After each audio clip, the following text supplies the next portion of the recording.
What if destroying the tapes wasn't enough? What if the floor crawler wasn't bound to a single place, but to you?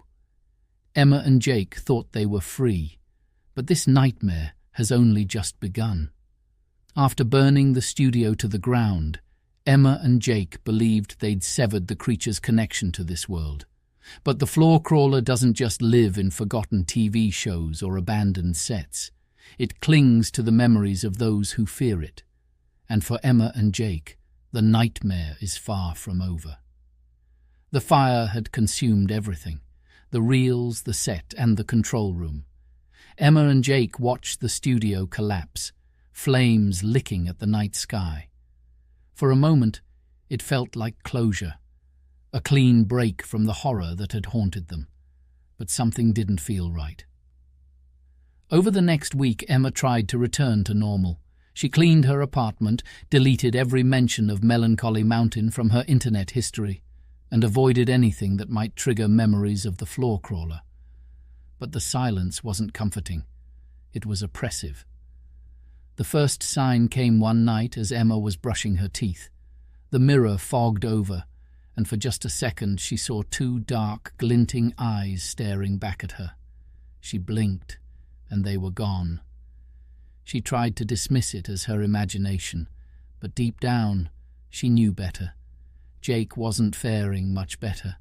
His nights were plagued by vivid nightmares, where he'd wake up drenched in sweat, his ears ringing with the sound of scraping. He avoided mirrors, dark corners, and even his own shadow.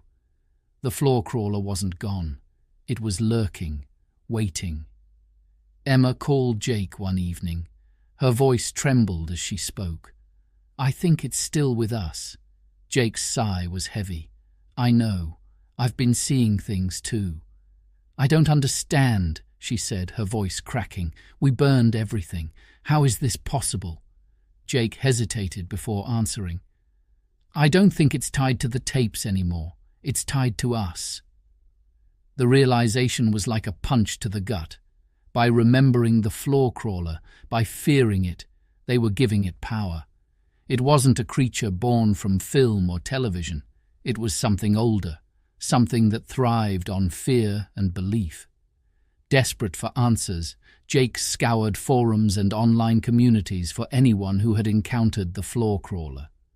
He found fragments of stories, people who remembered something similar from other forgotten shows, others who spoke of strange entities that fed on memories and fear. One message stood out.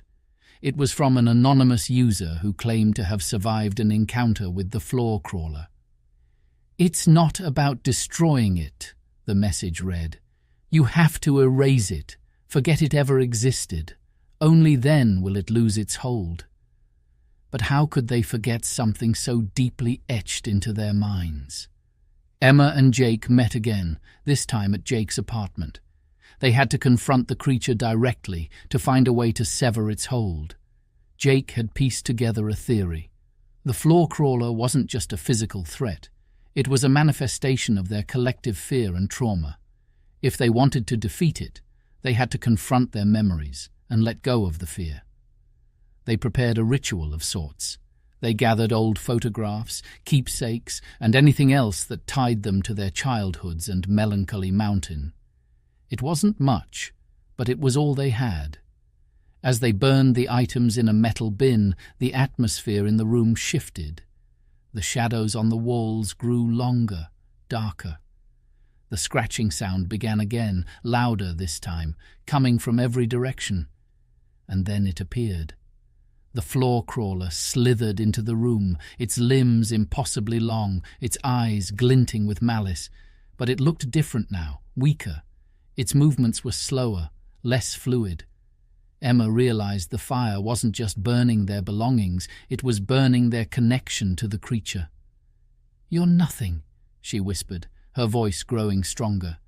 "You only exist because we let you." Jake joined in, shouting at the creature. "You're just a memory. You have no power here."